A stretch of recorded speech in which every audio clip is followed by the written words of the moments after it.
The answer is yes. 2024, 2025, 2026. So it is your position that under the law, the GAA, the buck stops with the DBM. The President need not approve the SAROS, correct? Correct, Your Honor. In other words, the DBM Secretary is no longer alter ego of the President. The DBM Secretary is co-equal with the President.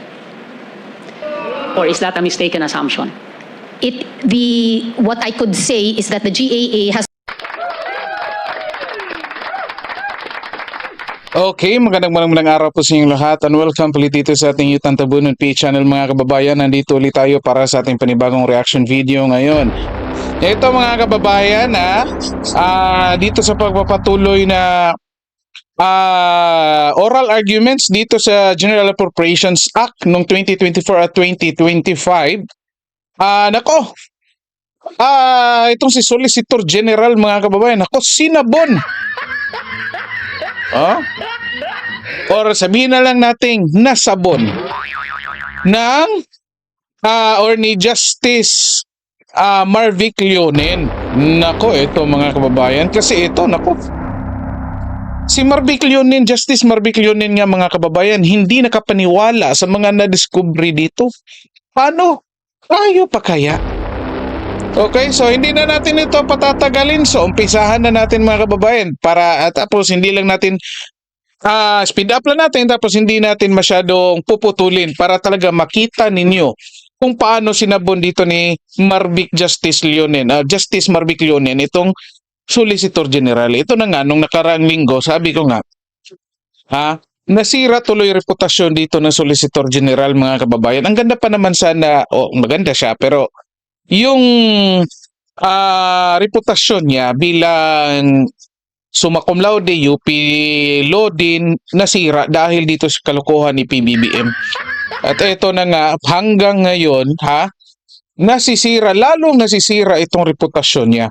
So ito, pakinggan natin mga kababayan, i-comment niyo dyan kung ano masasabi niyo dito sa mga nadiskobre ni Justice Leonen, tapos kung paano ito sinagot ni Berberabe dito. Ito, bago natin i-play, paki-like po, share ng videos natin, din paki-subscribe din po ng ating channel. Okay, magandang hapon nga pala dito kay Cecilia Carillo. Okay, magandang hapon sa iyo ma'am. Ito, pakinggan na natin. I first flash a slide containing the approvals of the 2024 unprogrammed allocations, where we see that the NEP, the GAB, and the Senate approvals were consistent. They were the same. And however, after the bicameral session, it was increased by 449,000. Billion pesos. And I think this graphically represents the source of the legal issues that are now being raised today, specifically whether the unprogrammed appropriations are constitutional in themselves, whether there are certain guardrails according to the Constitution for unprogrammed appropriations, and whether it can be implemented the way that it has been implemented in the past. So, before I continue, thank you for your compliance that you submitted last Friday. You submitted the complete SAROS, including a summary of the releases of the SAROS, and you also added a procedure in your Annex K for the approvals of the SAROS. And we thank you for being so transparent. I think this is an expectation of all government institutions. Just to clarify, all of these are public documents, correct? correct, Your Honor. Yes, so as I speak and with the permission of the Chief, all your compliances, including the submissions of the amici, are now or have been uploaded even before we entered the session hall, so that the public may go to the public pleading section of the website of the Supreme Court and download so that they can follow or they can do their own analysis. Again, thank you to government for being so transparent. But unfortunately, some of us lacked time. From Friday to today, my team has been working overtime together with me to do a full analysis, and we are going to ask a very specific question, sampling on the data that you have provided. But I am sure that my colleagues will go further than where I will go. First, let's look at the procedure for the release of the SARO. You submitted in Annex K of your compliance a document entitled The General Process Flow on the Release of Unprogrammed Funds from the Unprogrammed Appropriations, correct? Yes, Your Honor. Yes. However, in paragraph 2.2 of your submission, there is mention of the general funding sources for 3 categories. This is from your presentation, so we are projecting your Annex K. There are three categories: budget support for GOCC or BSGC, loan proceeds of foreign assisted projects or FAPs, and others not in the prior two categories. So we are showing paragraph 2.2 of Annex K. I note the entry in your Annex K where you outline the procedure that if the request is subject to the availability of excess or new revenue, the availability of excess new revenue must be ensured. Correct? Correct, Your Honor. So reading your presentation in Annex K, does this require the certification from the Bureau of Treasury of the existence of excess or new revenue prior to the actual SARO? Yes, Your Honor. So you confirm that for every SARO, there must be prior to that a corresponding certification by the Bureau of Treasury, correct? Yes, Your Honor. And just to clarify, did you submit on behalf of your clients all the corresponding Bureau of Treasury certifications for the SAROs of 2024 and 2025? It is my understanding, Your Honor, that they submitted, and also in our briefing, the certifications from the Bureau of Treasury, although not corresponding to specific dates, but they have a system of asking for certification on the available funds, and therefore they will have the information if they could already issue a SARO. Because Ito mga kababayan, pause na muna natin. Mabilisan lang. Ito, nag-build muna dito si Justice Leonen mga kababayan. Kinumpirma niya muna na tungkol dito na bago mag-release ng SARO, meron bang certification galing sa DBM na may excess dito? Kasi mamaya, nahuli dito ni Justice Leonen itong pinaggagawa nila dito. Ito, patuloy natin. my understanding was for every SARO, like for example, there is a SARO that released 69 billion from Sagip, that there is a corresponding certificate coming from the Bureau of Treasury. Am I correct? Not one-to-one, Your Honor, if I may explain. Napalusot When we na, ask di ba? DBM, so it's like they periodically, they have a system of asking the Bureau of Treasury for available funds, and they monitor it, they track the available funds, and when the agency requests DBM for the SARO, then they would know what is the available balance of certified by the Bureau of Treasury. So you agree with me that the issuance of the SARO in 2024 started as early as February and March, coming from unprogrammed funds? My understanding in the briefing yesterday was, I think the first disbursement was in May, if that is my recollection, and if I may ask my team for confirmation, Your Honor. In 2024. Okay. Okay. So looking at the certifications for 2024, as you mentioned, it is not really prior to every SARO, but it is aggregated. And Yes. looking at it, so flashed on the screen, and this is in Annex J of your compliance for those that would want to examine it. By the way, I assume that the petitioners also got a copy of the compliances. Okay. Now for Annex J, so if you see the certifications here, it is mostly coming from PhilHealth, PDIC, Naku, Philippine PhilHealth. Health, etc. And on the next page, again, there are dividend collections, etc., income from government deposits. But other than PhilHealth, the certifications coming from dividends started September, and the interest income started September, November, etc. Is O this dyan napunta yung accurate? PhilHealth mga kababayan. Because it's in your Annex J. Yes, I yes. suppose it is accurate. Yes, Your Honor. Then in September 17, 2024, there was 30 billion as a result of the upfront payment for the NAIA, Public-Private Partnership, correct? Yes, Your Honor. And there was canceled letter of credit also in September, correct? Correct, Your Honor. And then importation duties, etc. Correct? Correct, Your Honor. Would you know the total of these certifications? I don't have the figure, Your Honor. I may, nandyan na I yung may ask total. my team. Yes, it will be relevant later, so kindly ask your team to start the computations, unless you have it now. Nandyan na yung total. Flinash na. Magandang hapon nga pala dito kay Joan Valeroso. Okay. Ito, forward natin ng konti. Kasi nagtototal pa sila mga kababayan. Nandyan na yung total na pernisinta na. 377 billion. Again, yung PhilHealth ha. Kasi sabi dati ni last year, ni Ralph Recto, health-related daw Do you want to borrow our napuntahan AI agent to compute? yung PhilHealth na Your budget. Honor, thank you for the patience. In my document, it is 396 Yes. billion mali pa lang yung total million dito. 182,236.26. So our expectation is that the total SARO coming from unprogrammed funds should match this Bureau of Treasury certification, correct? Correct, Your Honor. Okay. Naku, lumagpas We will pala. see that later. But I noticed in the 2024 submissions, most of the Mga postal natin, kasi sinabi ng total nila ng SARO is 390 something billion. Pero yung certification dito, 300, dito sa presinta ni Justice Leonen, galing sa Bureau of Treasury kasi dapat magmamatch kasi yan. Pero palusot ng SolGen, hindi naman 1:1. Generic naman parang lamsam-lamsam daw. Pero ito, hindi nagmatch pa rin yung total. 377 billion dito pero sa total nila 397. Medyo questionable pa rin. Ito, patuloy natin. certifications were from PhilHealth and PDIC under paragraph B, correct? That is correct, Your Honor. And so that's why also DBM was telling us when they were briefing about the 2025 and 2026 that those will not be found. Okay.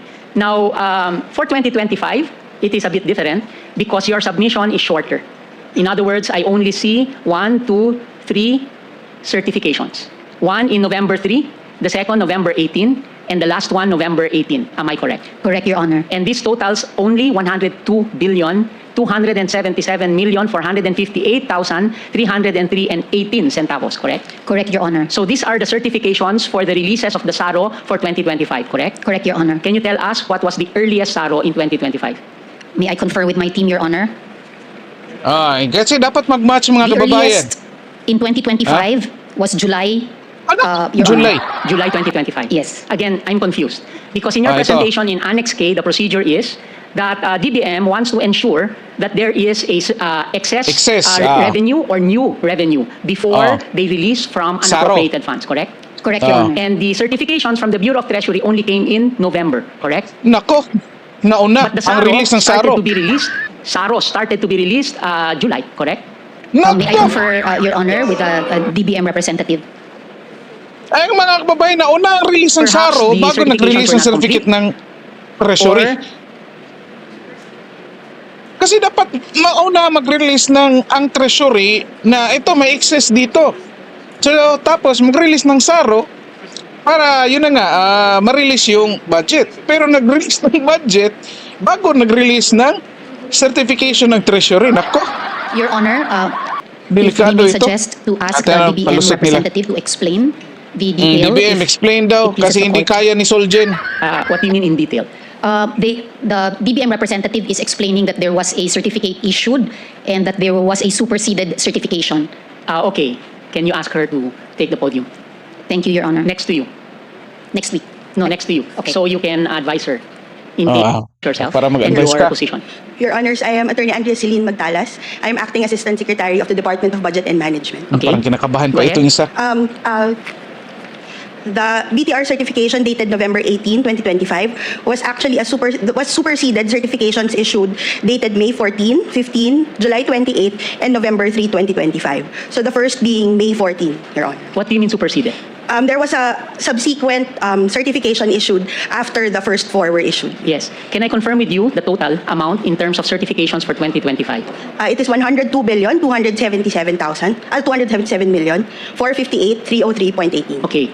The conditions for the nag-match dito. superseding can be covered in the memoranda to be submitted by the Solicitor General, but we would really appreciate if you submit to us even the superseded certifications. But I do note that the total of the certifications for the new or excess is 102 billion, correct? Yes, Your Honor. For 2025, correct? Yes, Your Honor. Yes. And for 2025, it is only non-tax revenues, correct? Yes, Your Honor. Because in 2024, it was both tax and non-tax, correct? Yes, Your Honor. And in 2024, this was unique because ever since the beginning of time, but let me just say, from 2000, which is what we studied, it has always been non-tax revenues, correct? Yes, Your Only in 2024, there was an addition of tax revenues. Excess tax, in the correct? provision, Your Honor. Yes, okay, thank you. No. Thank you, you may take your seat, and welcome to the court. Oh.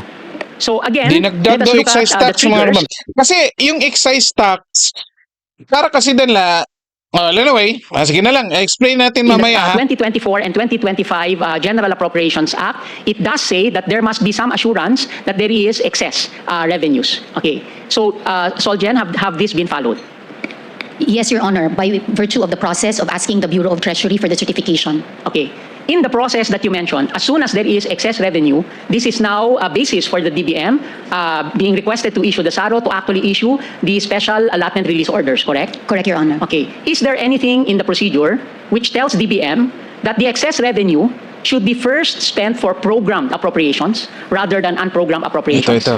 No, Your Honor, because for the programmed appropriations that are in the GAA, most of the appropriations, the general rule is that the allotment order is already the GAA itself. No, I'm not talking about the allotment order, No.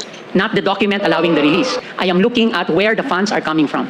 So let us again go back to our points last meeting or the last day that we had our oral arguments. Ito pakinggan yung mga kababayan kasi tungkol ito dito sa magandang argumento dito kasi naging practical dito si Justice Leonen. Saan galing yung pera? Kasi yung palusot dito, again,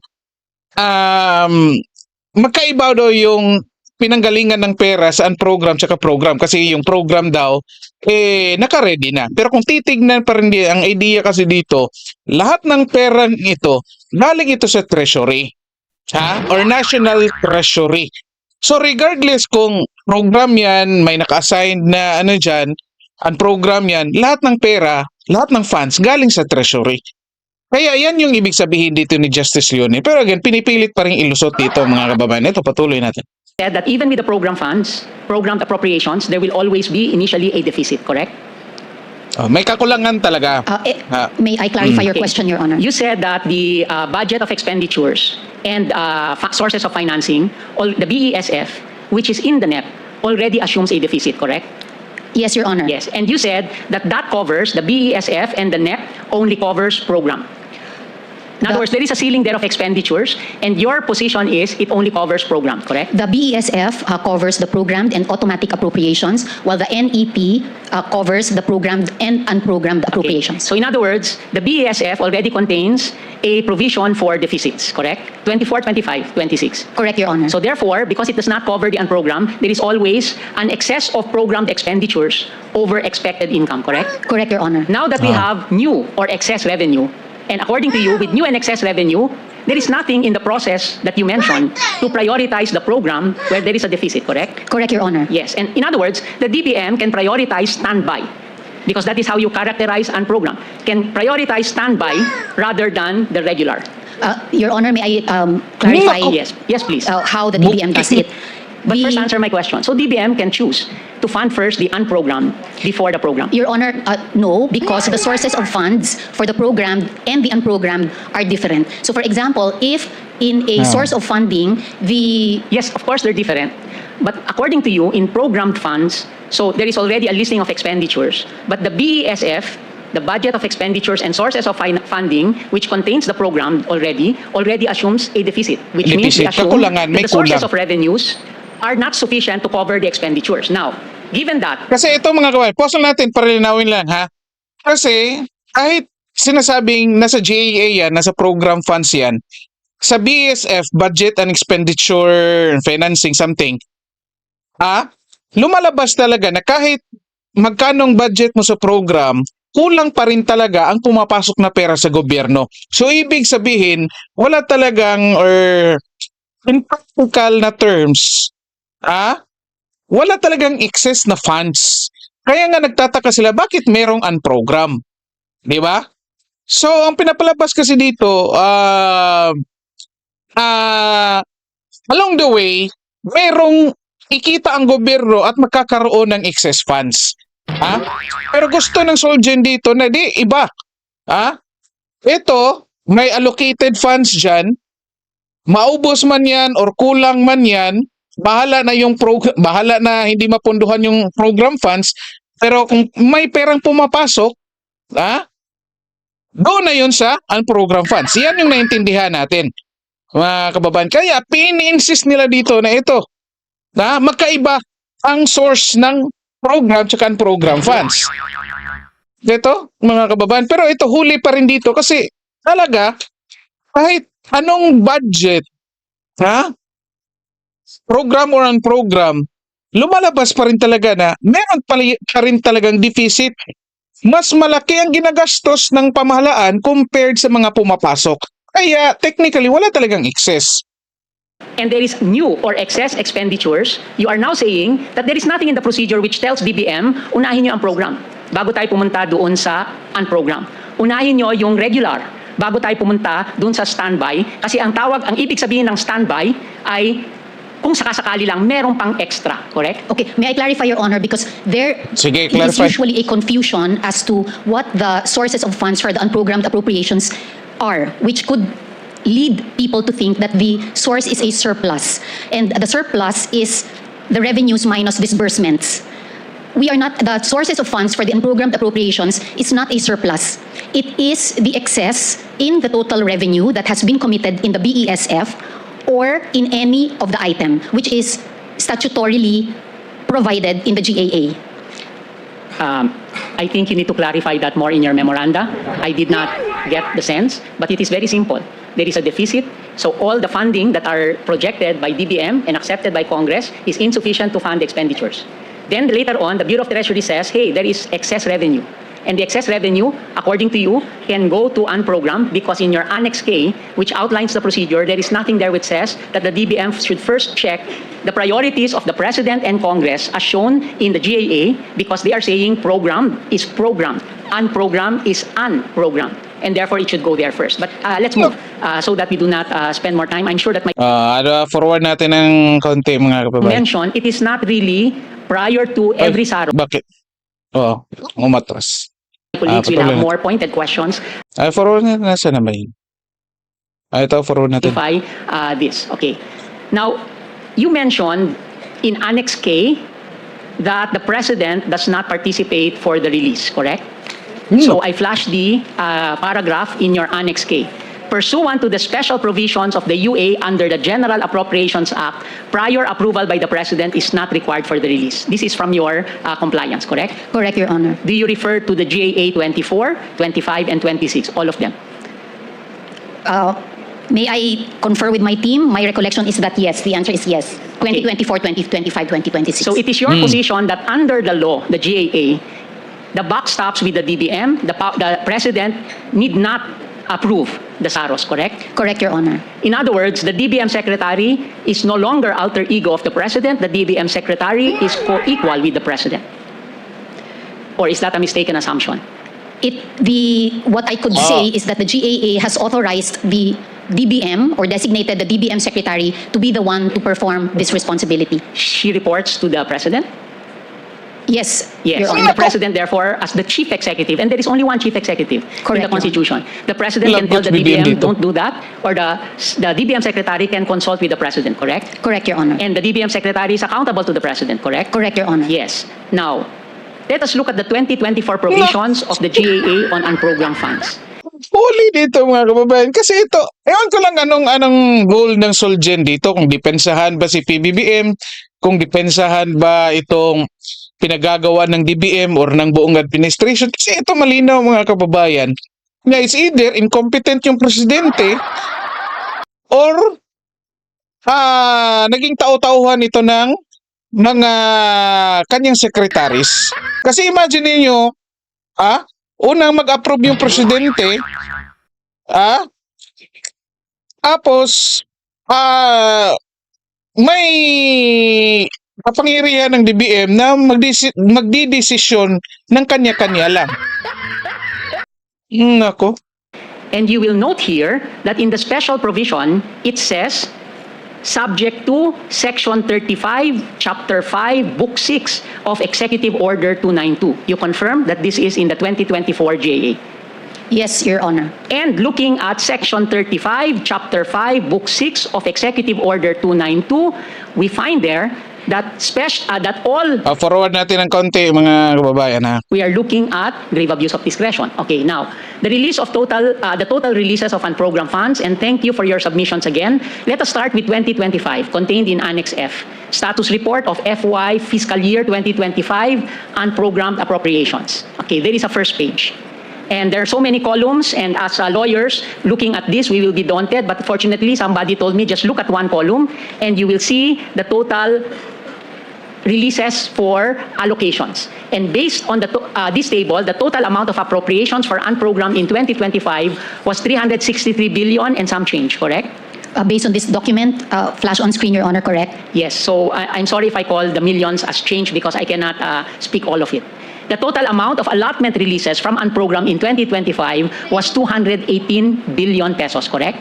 Based on this document, Your Honor, that's correct. Can you remind us again the total amount in terms of the Bureau of Treasury certification for 2025 a while ago? The one where I mentioned even the 18 centavos. It was 100 billion plus, correct?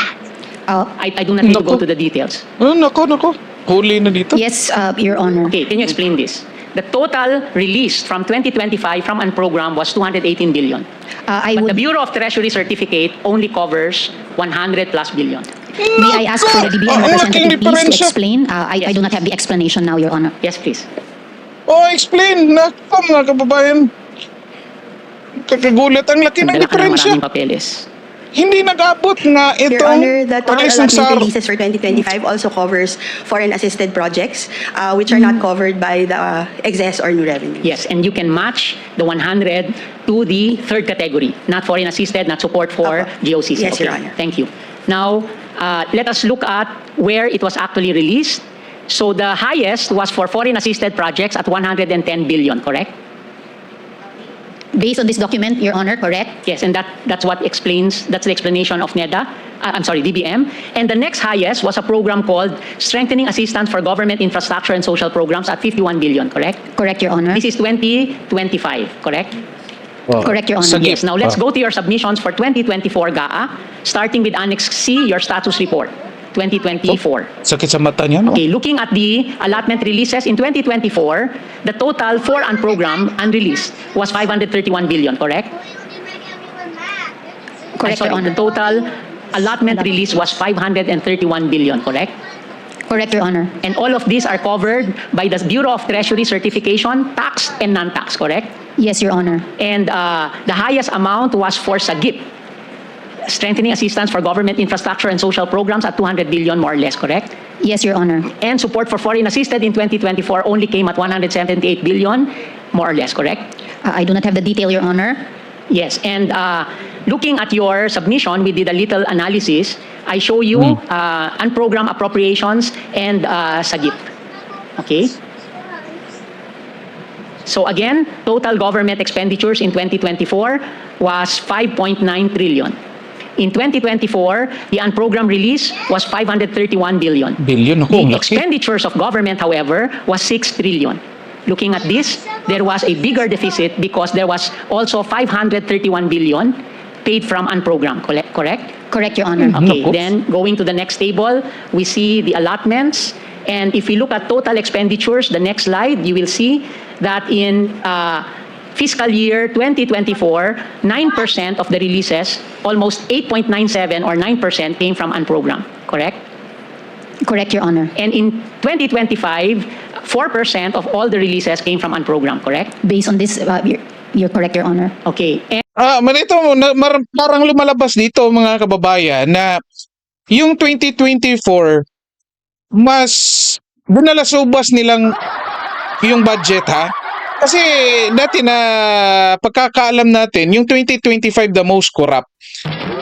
Base dito sa presentasyon, base dito sa mga nadiskobre ni Justice Leonen, mga kababayan, parang ang 2024 ang nagiging most corrupt dito.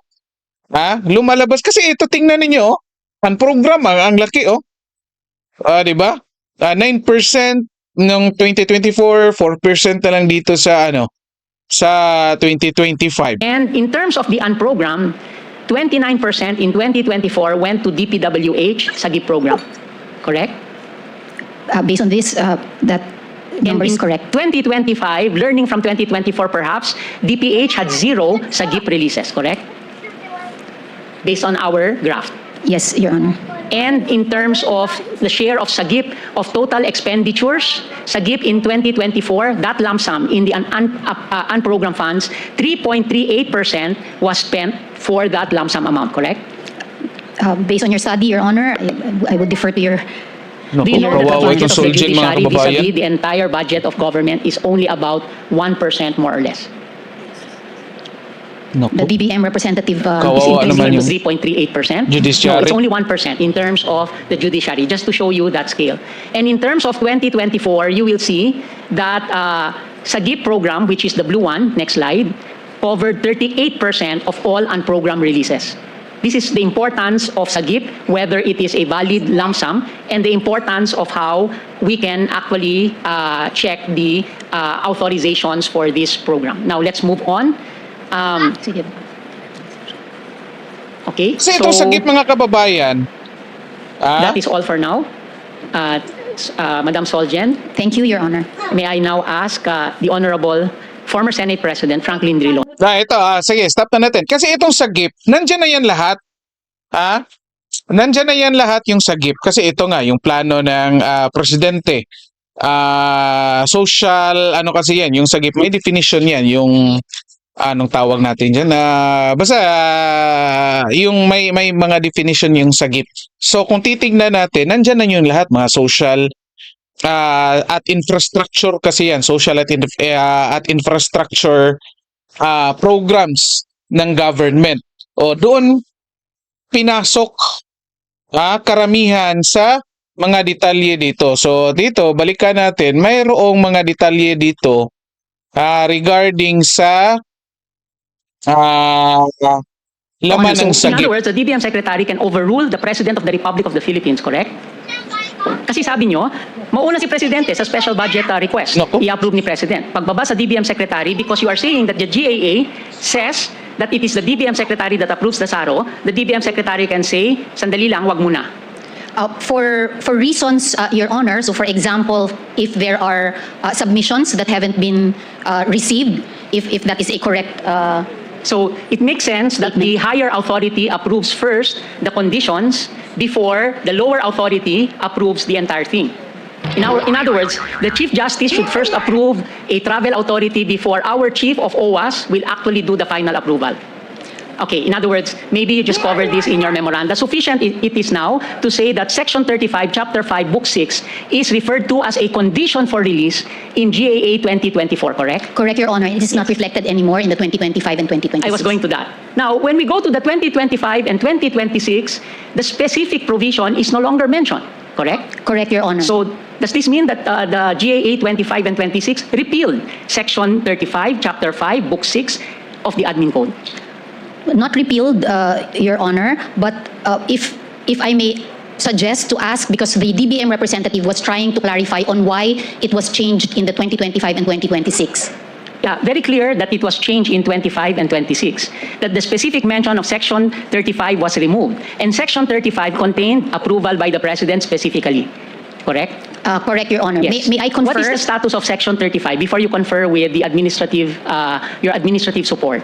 What is the status of Section 35 as law? Does it still exist in 2025 or 2026? Yes, it still exists, Your Can Honor. a specific provision in the administrative code be repealed by the General Appropriations Act? No, Your Honor. Because that would be exactly called a rider, correct?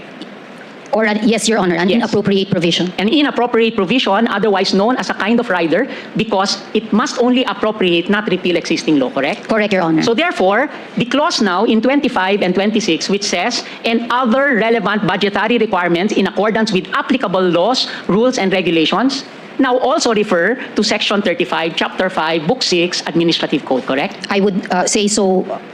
I would agree with that statement, Your Honor. So it is possible, therefore, to legally and therefore constitutionally interpret that the President should approve the SAROs issued under unprogrammed funds, correct? Whether explicitly or implicitly, correct? For the special budget request, Your Honor, but not Okay. the SARO. Yes. Now, again, just to see the importance of this, based on your Annex B, and Annex B, for information of everyone, is your compliance regarding the digital copies of all the SAROs issued in 2024, correct? Correct, Your Honor. Okay. Now, there were 5 SAROs that was issued for the purpose of accomplishing the President's 8-point socio-economic agenda. There is such a thing, correct?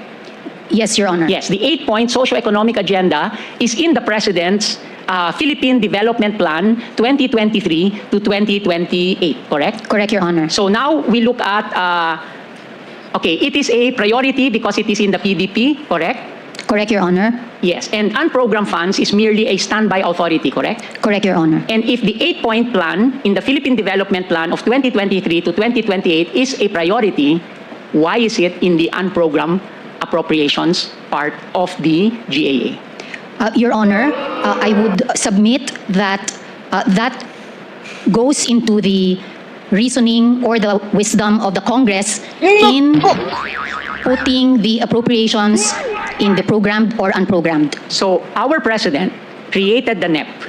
Our president has a Philippine Development Plan 2023 to 2028. Our president has committed to the public, I have 8 points. Sustainable livelihood, green livelihood, all of them. I can show it to you there. I enumerated because I wanted to memorize all of this because it is the plan of the president. That's why I wanted to memorize it, but I could not. And this is all there is. It committed it to the public. Ito yung gagawin ko during my entire term. Yet, instead of the Congress, in its wisdom, instead of putting it in the program, meaning regular, it put it as standby. Is that what you mean? We have to respect the wisdom of Congress, putting it on standby. It is the position of the respondents, Your Honor, that we can actually debate on the soundness or unsoundness of putting certain items. And in fact, the public is already responding and reacting that that is unsound. But it is the humble submission of the respondents and the Solicitor General that this is a political question. Our Constitution defines the separation of powers and in fact has Article 8, Section 1, second paragraph, has a modification on separation of powers. Grave abuse of discretion, meaning irrationality, can be corrected by judicial review. But let us continue and let us just see what exactly were these SAROs. Page 141 of your submission is a SARO issued November 11, 2024, amounting to 12 billion released. Page 155 is another SARO for purposes of release for the President's priority, 69.9 billion, almost 70. Page 210, 3 billion. Page 215, 9.9 billion. And 228, 51 billion. Now, just to see, let's look at the highest release under for the President's priority. This is page 155 of your submission. Here is the SARO.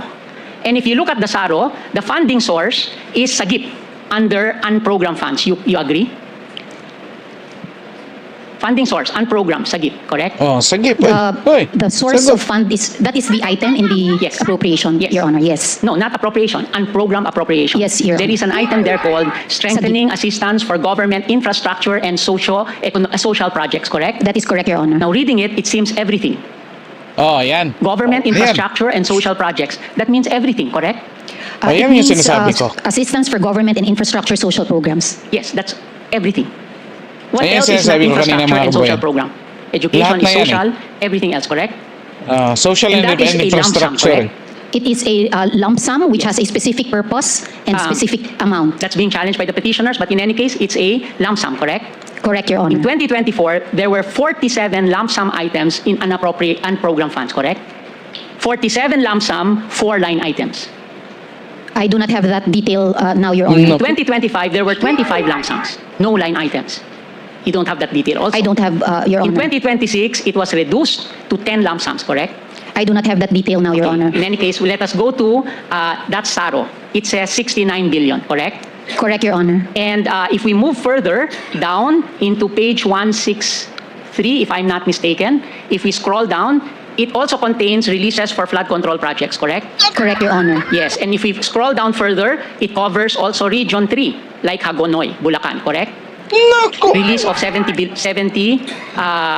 million pesos. Okay, I am referring to the document that you are flashing, Your Honor, that your statement is correct. Yes. So therefore, all the 5 SAROs, the total was 146 billion pesos from standby, correct?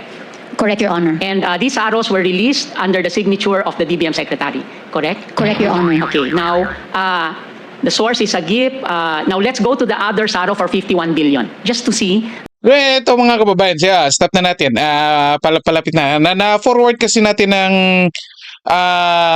kaya binalikan natin itong part na ito kanina na na-miss natin ito.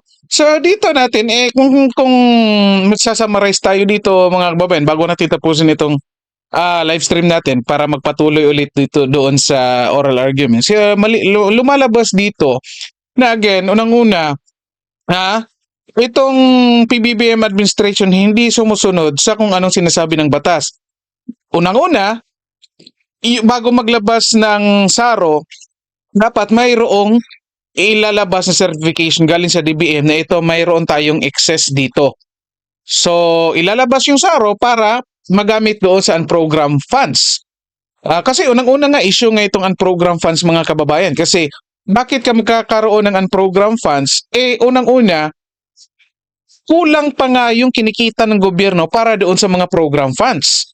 At ito, yung presidente, mayroon siyang 8-point agenda na gagawin from 2023 hanggang 2028. Ang problema, ina-allow niya, pinapayagan niya yung Congress na babuyin yung kanyang 8-point agenda plan. Bakit sinabi nating babuyin? Kasi kung titignan natin, karamihan doon sa 8-point agenda ng presidente, pinasok ng Congress doon sa program funds. Ang problema, yung presidente, pinirmahan din yung ginawa ng House of Representatives. O di ba? Tapos ngayon lang siya nagreklamo noong 2026 or 2025. O 2026 pala. O di ba?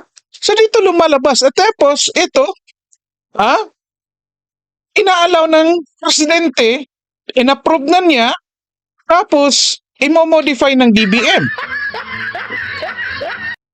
O dito, ilan lang ito sa mga nadiskobre ni Justice Leonen mga kababayan na mga irregularity sa mga nangyayari, sa mga ginagawa nila dyan sa Malacanang. Lalong-lalo na sa pera. At ito pa ha. Dito lumabas kasi sabi ko nga, Ralph Recto sinabi last year na yung pinagastusan ng PhilHealth naman na kinuha nila, yung perang kinuha nila ay mga health-related. Pero ang problema dito lumabas na hindi pala health-related. Na-booking kanina at eto, isa na nga dito, lumabas din dito, mga flood controls din. Nandyan pa yung sa Bulacan mga kababayan. Kasi pinasok sa sagip eh. Nako, nakakabahala ito. Napakadelikado ito. Ito na-discover din natin, yung 2024 pala, ang worst compared dito sa 2025. Na binaboy nila yung budget mga kababayan. Nako, ang hirap nito.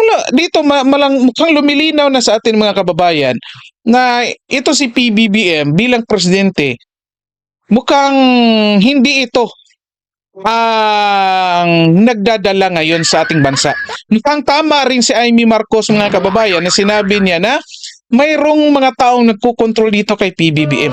Imagine ninyo, DBM secretary dapat nagsasubmit doon sa presidente yet ino-override yung kapangyarihan ng presidente. How much more yung ibang ahensya ng gobyerno under ng presidente? Hindi nga siya pumapalag sa ginagawa ng House of Representatives. Pinsan pa nga niya yung House Speaker dyan. Hindi man lang niya mapakiusapan? Nako, mga kababayan, ewan ko lang dito. Again nakakahiya itong, kung ako yung, halimbawa ako yung anak ng SolGen, sasabihin ko talaga, mag-resign ka na dyan. Nasisira yung reputasyon mo. Ito ang daming, hindi man lang niya masagot mga kababayan. Well, anyway, dito lang po muna tayo. Masyadong mahaba na itong naging live natin. Pero, anyway, kailangan ang daming mga mahalagang bagay na pinag-usapan dito mga kababayan. So dito lang po muna tayo. Comment nyo siya kung masasabi niya din. Maraming salamat sa mga nag-comments, Cecilia Carillo at dito kay Joanne Valeroso. So paki-like po at share ng videos natin, then paki-subscribe